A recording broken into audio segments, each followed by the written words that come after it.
மன்ற உறுப்பினர் அர்ச்சுனா ராமநாதன் அவர்கள் நாடாளுமன்ற உறுப்பினராக இருந்த காலப்பகுதி அண்ணளவாக ஒரு வருடத்திற்கு குறைவாக இருந்த போதிலும் பல சம்பவங்கள், பல இரகசியமான சம்பவங்கள் அனைத்தையும் பல சம்பவங்கள், அதாவது அரசியலில் உள்ள தமிழ் மக்களுக்கு தெரியாத பல விடயங்களை அம்பலப்படுத்தி வருவது நீங்கள் அறிந்தது. இந்த வகையில் 2 விடயங்களை அம்பலப்படுத்தி இருக்கின்றார். ஒன்று ரணிலினுடைய கைது விடயமும், அந்த கைதின் எதிரொலியாக அவர் ஓரிரண்டு நாட்களில் பாராளுமன்ற உறுப்பினராக வரக்கூடிய சாத்தியக்கூறுகள் இருப்பதாகவும், இது எந்த ஒரு ஊடகங்களிலேயோ மற்றும் வெளிப்படுத்தல்களோ இல்லாத ஒரு இரகசியமான சம்பவம் என்று சொல்லியும் இந்த இரகசியத்தை அம்பலப்படுத்துவதாக கூறுகின்றார். இது ஒரு கவலையான விடயம் என்று சொல்கின்றார்.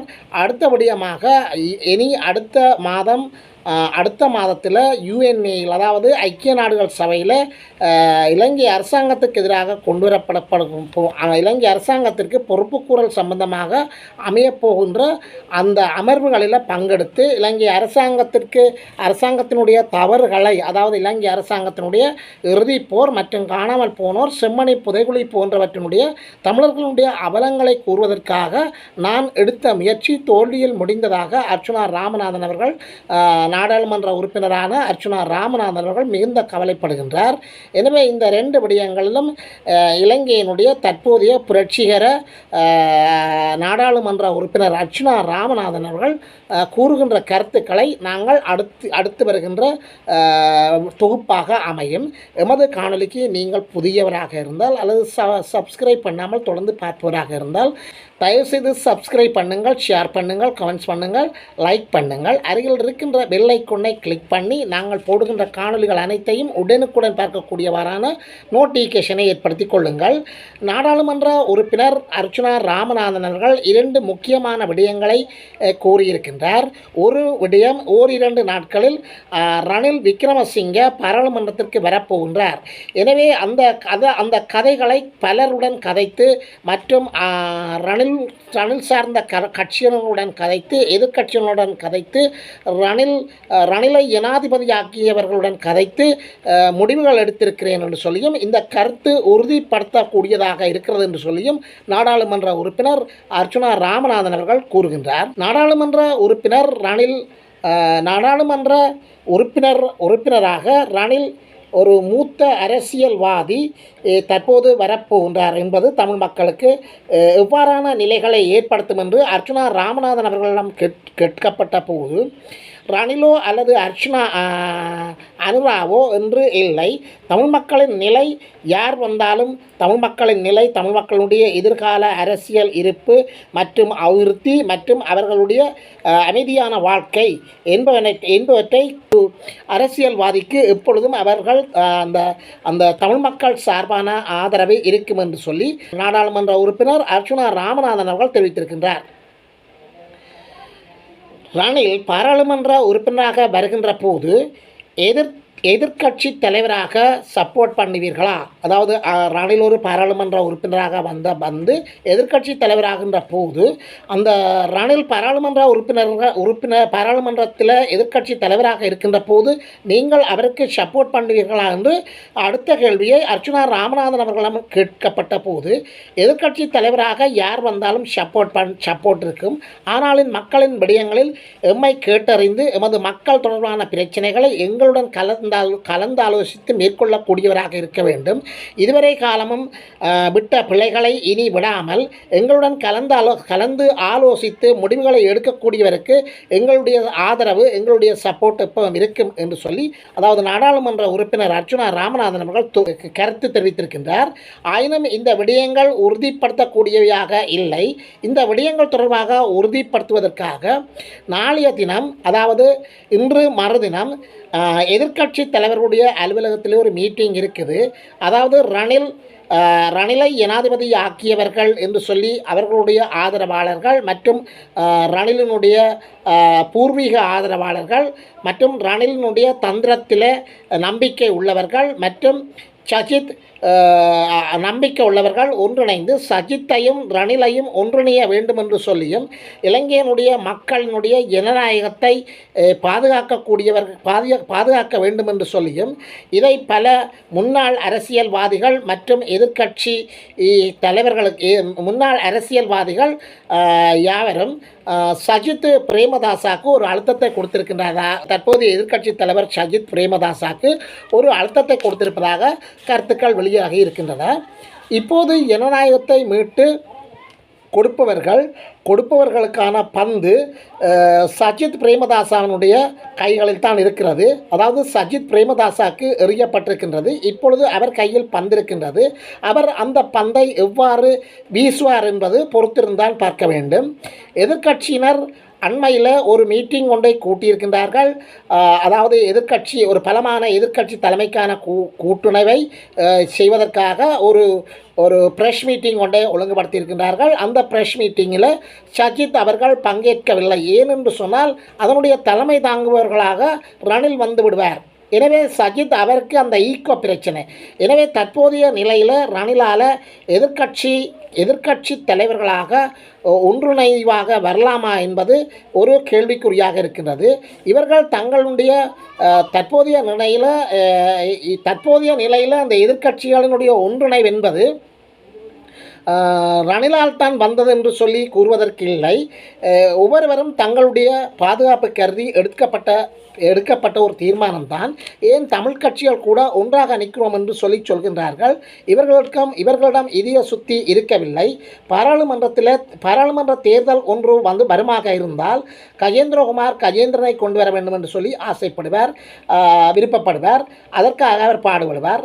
ராமநாதன் அர்ச்சுனா கௌசல்யாவை கொண்டு வர வேண்டும் என்று சொல்லி விருப்பப்படுவார்கள், அதற்காக பாடுபடுவார்கள். ஆனால் கௌசல்யா எப்போவோ வென்று விட்டார். இன்னும் ஓரிரண்டு மாதங்களில் கௌசல்யா பாராளுமன்ற உறுப்பினராக பலம் பெறுவார். அதை நீங்களே பார்க்கலாம் என்று சொல்லி நாடாளுமன்ற உறுப்பினர் அர்ச்சுனா ராமநாதன் அவர்கள் கருத்து தெரிவிக்கின்றார். அவர் எப்போதே வென்று விட்டார்.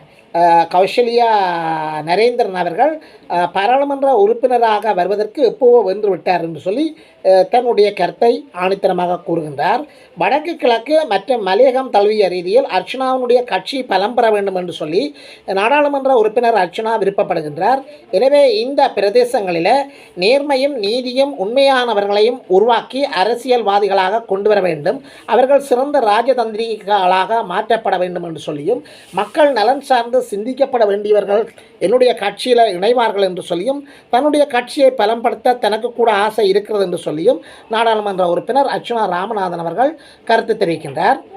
ரணில் பாராளுமன்றத்துக்கு வருவதாக இருந்தால் அவர்களுடைய கட்சியில் உள்ள தேசிய பட்டியல் உறுப்பினர்கள் இருவர் இருக்கின்றார்கள். ஒருவர் ரவி கருணாநாயக்க, மற்றவருடைய பெயர் தெரியவில்லை என்று சொல்லி கூறுகின்ற நாடாளுமன்ற உறுப்பினர். அந்த மற்றவரோ அல்லது ரவி கருணாநாயக்காவோ பதவி விலகி ரணில் அவர்களுக்கு இடத்தை கொடுக்க வேண்டும். இவ்வாறு கொடுக்கப்படுகின்ற போது ரணில் பாராளுமன்ற உறுப்பினராக வரக்கூடிய சாத்தியக்கூறுகள் இருப்பதாகவும் அக்கட்சி அதன் போது ரணில் வந்து பாராளுமன்றத்தில் முன்னிலையில் இருப்பார் என்று சொல்லியும் அவர் தன்னுடைய கட்சி தலைவராக இருந்தபடியால் பாராளுமன்றத்தில் முன் இருக்கையில் அவர் இருப்பார் என்று சொல்லியும் அர்ச்சுனா ராமநாதன் அவர்கள் நாடாளுமன்ற உறுப்பினர் அர்ச்சுனா ராமநாதன் அவர்கள் கருத்து தெரிவிக்கின்றார். ஆனால் ஏனோ சில நேரம் அவர் வர விருப்பப்பட மாட்டார் என்று சொல்லியும் ஒரு ஜனாதிபதியாக இருந்துவிட்டு பாராளுமன்ற உறுப்பினராக வர அவர் விருப்பப்படவில்லை என்று சொல்லியும் ஆனால் ரணில் எதிர்க்கட்சி தலைவர் என்ற பதவியோடு வருகின்ற போது அதை அவர் ஏற்றுக்கொள்வார் என்று சொல்லியும் தற்போதைய சூழ்நிலையில் நாட்டின் ஜனநாயக முதிர்ச்சி ஒன்றுக்காக அவர் வர வேண்டும் என்று சொல்லி யாராவது விரும்பினால் அதனை அவர் ஏற்றுக்கொள்ளக்கூடிய சாத்தியக்கூறு இருப்பதாகவும் நாடாளுமன்ற உறுப்பினர் அர்ச்சுனா ராமநாதன் அவர்கள் தெரிவிக்கின்றார். சஜித் பிரேமதாசா மற்றும் நாமல் ராஜபக்ச ஆகிய இருவர்களுக்கும் ஜனாதிபதியாக வருகின்ற ஆசை இருக்கிறதாகவும் இது அவர்களின் நீண்டகால கனவு என்று சொல்லியும் சாமர சம்பந்த திசாநாயக்கா ஏற்கனவே பாராளுமன்றத்தில் ஒரு சில தினங்களுக்கு முன்னர் கருத்துரையாற்றியிருக்கின்றார். எனவே இந்த நிலையில் இவர்கள் கூட தங்களுடைய அந்த பதவிகளை நிலைகளை விட்டுக் கொடுப்பார்களா என்பது பொறுத்திருந்தான் பார்க்க வேண்டும்.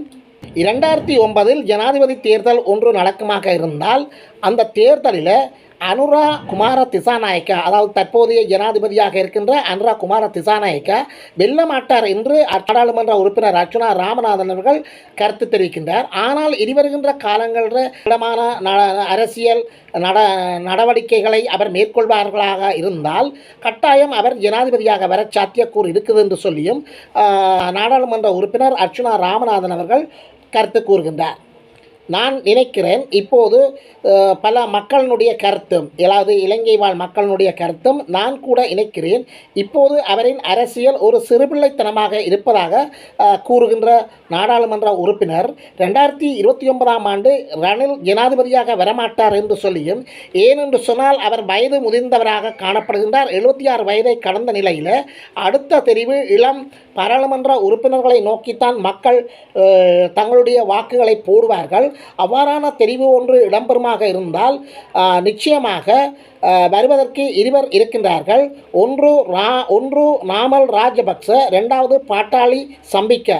இவர்கள் இருவரும் தான் தற்போது ஜனாதிபதி கனவு காண்கின்றார்கள் என்று சொல்லி நாடாளுமன்ற உறுப்பினர் அர்ச்சுனா ராமநாதன் அவர்கள் தன்னுடைய கருத்து பகிர்வு ஒன்றில் தெரிவிக்கின்றார். ஆனால் இப்போது இருக்கும் பிரச்சனை, நாட்டை பத்திரமாக கொண்டு போவது யார்? என்ன பிரச்சனை என்று சொன்னால், அதாவது நாட்டை பத்திரமாக கொண்டு செல்வதற்கு அப்போது இருக்கும் பெரிய பிரச்சனை, நாட்டை பத்திரமாக கொண்டு போவது யார் என்ற பிரச்சனை தான்.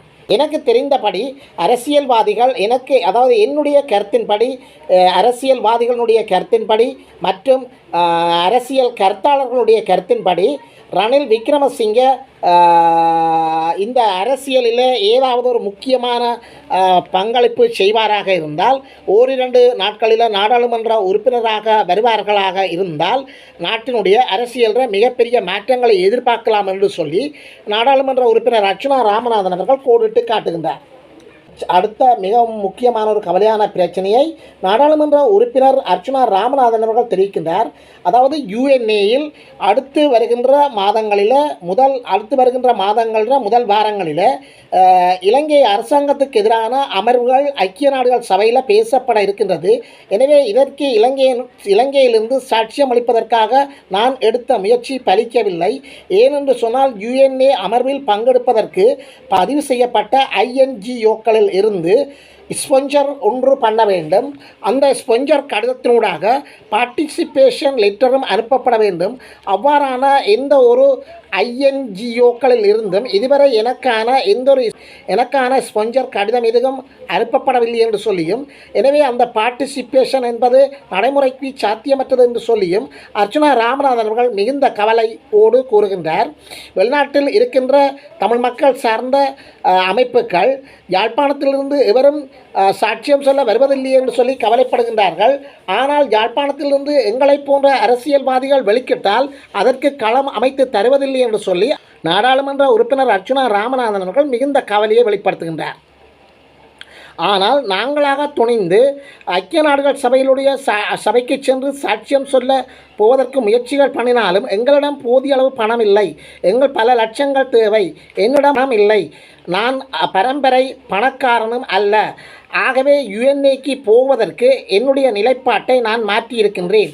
என்னுடைய நிலைப்பாடு 99% சாத்தியமற்றதாகவும், எனவே அது போவதற்கான நிலைப்பாடு, அதாவது களம் அமையவில்லை என்று சொல்லியும் அர்ச்சுனா ராமநாதன் அவர்கள் மிகுந்த கவலைப்படுகின்றார். அப்படி போவதாக இருந்தால் நானும் கௌசல்யாவும் தான் போக வேண்டும். எங்கள் இருவருக்கும் ஃப்ளைட் டிக்கெட் புக் பண்ண வேண்டும்.